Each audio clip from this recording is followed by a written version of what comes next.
નમસ્કાર વિદ્યાર્થી મિત્રો, the HB Kapadia group of schools વતી હું મહેશ પટેલ આપ સૌને શૈક્ષણિક પ્રવૃત્તિમાં આવકારું છું. ધોરણ 11 ઇતિહાસ વિષયની અંદર આપણે અભ્યાસની શરૂઆત કરીએ.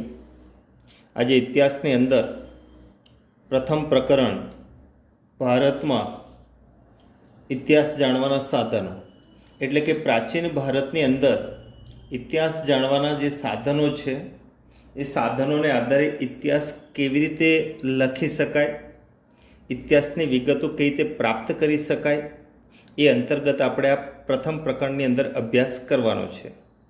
આપણે આ પ્રથમ પ્રકરણની અંદર જોઈએ તો પ્રાચીન ભારતનો ઇતિહાસ અને એની લેખન પદ્ધતિ પશ્ચિમી પદ્ધતિ કરતાં અલગ હતી. પશ્ચિમના દેશો એટલે કે યુરોપના દેશો, એના કરતાં ભારતની અંદર ઇતિહાસ લખવાની પદ્ધતિ જૂની હતી.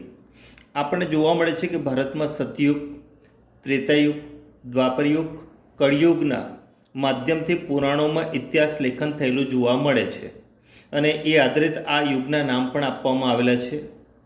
આ જે યુગ પડ્યા એ યુગકાળ દરમિયાન એમાં જે શાસકો હતા, જે રાજવંશો હતા, એની યાદી, એમને રાજકીય કારકિર્દી, આના વિશે પણ માહિતી પ્રાપ્ત થાય છે. એનો અર્થ એ થયો કે પ્રાચીન સમયકાળથી ભારતમાં ઇતિહાસ લેખન તો થયું છે, પણ પશ્ચિમના દેશો કરતાં આપણે ત્યાં ઇતિહાસ લેખનની પદ્ધતિ અલગ હતી. તમે જો કે ઈસવીસનની 12મી સદીમાં કલ્હણે રાજ તરંગિણી નામનો એક ઐતિહાસિક ગ્રંથ લખ્યો. આ ગ્રંથની અંદર કાશ્મીરનો ઇતિહાસ આલેખવામાં આવેલો છે. એટલે કાશ્મીરની અંદર 15થી 16 રાજાઓના રાજવંશની માહિતી આ રાજ તરંગિણી ગ્રંથમાં જોવા મળે છે. એટલે ભારતનો ઐતિહાસિક ગ્રંથ તરીકે રાજ તરંગિણી ગ્રંથ પ્રસિદ્ધ છે. અંગ્રેજોએ ભારતીય સમાજ અને ઇતિહાસ જાણવા માટે ભારતના પ્રાચીન ગ્રંથોનો અંગ્રેજીમાં અનુવાદ કરાવ્યો. આ ઉપરાંત એ લોકોએ રોયલ એશિયાટિક સોસાયટી ઓફ બંગાળની સ્થાપના કરવામાં આવી અને આ સંસ્થા દ્વારા જે આપણો પ્રાચીન ગ્રંથ હતો મનુસ્મૃતિ, જેનો અંગ્રેજીમાં અનુવાદ પણ કર્યો છે.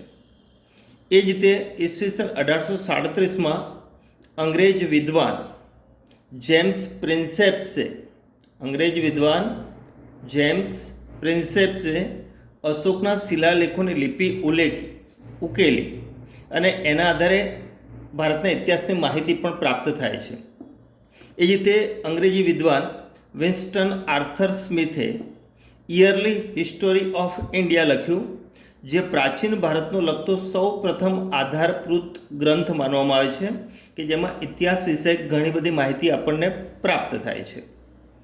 ભારતમાં મહત્ત્વપૂર્ણ રાષ્ટ્રવાદી ઇતિહાસકારોમાં જોઈએ કે જેમણે ભારતીય ઇતિહાસ વિશે ઘણી બધી માહિતી આપી હોય એવા ઇતિહાસકારોમાં ડૉક્ટર આર.જી. ભાંડારકર અને વી.કે. રાજવડેનો સમાવેશ ઇતિહાસકાર તરીકે થાય છે. હવે જોઈએ કે ભારતીય ઇતિહાસનું વિષય વસ્તુ, એટલે કે ભારતીય ઇતિહાસની અંદર જે ઐતિહાસિક લખાણ લખવામાં આવે તો એમાં કઈ કઈ બાબતો આધારિત ઇતિહાસ લખાયેલો છે.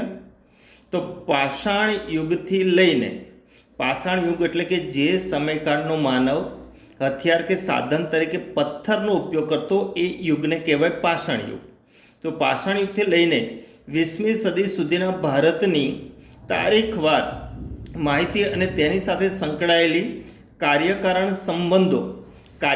સંબંધોનો અર્થ એવો થાય કે કોઈ પણ ઘટના માટે કોઈના કોઈ કારણ જવાબદાર હોય, કારણ વગર પરિણામ સંભવે નહીં, એને જ કહેવાય કાર્યકારણ સંબંધ. તો આ કાર્યકારણ સંબંધો ઇતિહાસનું વિષય વસ્તુ બને છે. આ વિષય વસ્તુની અંદર વિવિધ કલા, સ્થાપત્ય, ધર્મ, વર્ણ, જ્ઞાતિ, રાજ્ય વ્યવસ્થા, અર્થવ્યવસ્થા, વેપાર વાણિજ્ય, લોકોના આચાર વિચાર અને તેને લગતી વિચારસરણીનું ઇતિહાસનું વિષય વસ્તુ બન્યા છે.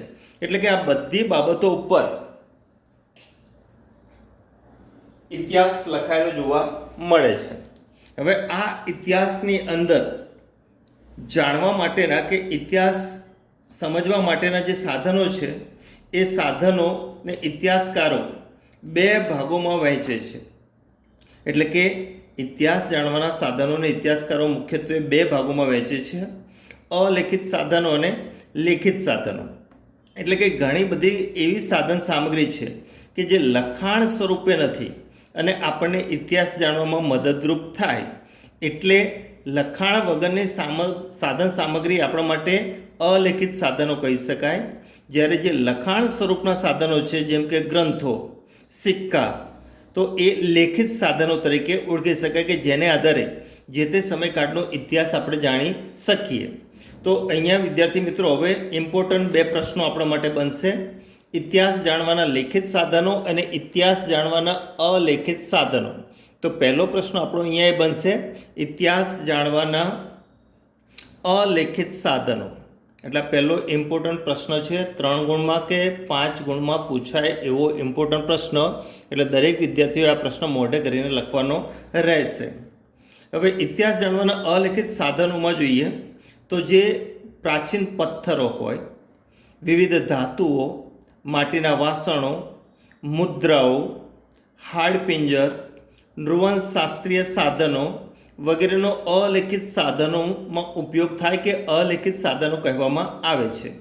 નૃવંશશાસ્ત્રીય સાધનો એટલે કે કેટલાક વિદ્વાનો હાડપિંજર હોય, એ હાડપિંજરને આધારે એની જાતિ અને એનો સમયકાળ નક્કી કરતું શાસ્ત્ર એટલે એને નૃવંશશાસ્ત્ર કહી શકાય. તો એના માટેના સાધનો પણ અહીંયા ઇતિહાસ જાણવાના અલેખિત સાધનોમાં આવી શકે. અલેખિત સાધનોમાંથી ઇતિહાસકારો વૈજ્ઞાનિક ઢબે ઇતિહાસનું સર્જન કરે છે.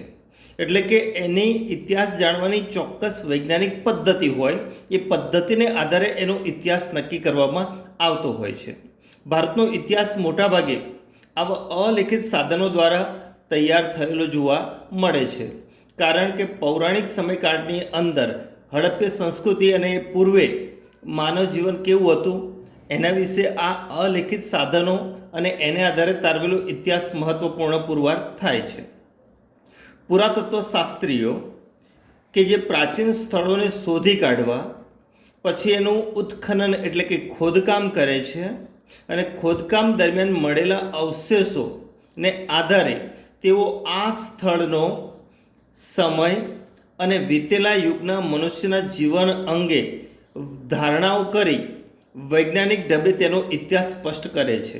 ઉદાહરણ તરીકે કે હડપ્પા સંસ્કૃતિ એટલે કે મોહેંજો-દડોની સંસ્કૃતિમાં અવશેષો પ્રાપ્ત થયા, તો એ પ્રાપ્ત થયેલા અવશેષોને આધારે એ કયા સમયકાળની સંસ્કૃતિ હશે, ત્યાં જે માનવ જીવન હતું એ માનવ જીવન કેવા પ્રકારનું હતું, કેવી રીતે જીવન જીવતા હતા, એ બધી જે માહિતી વૈજ્ઞાનિક ઢબે ચકાસણી કરી અને પુરવાર થાય અને એને આધારે પછી ઇતિહાસ લખવામાં આવતો હોય છે.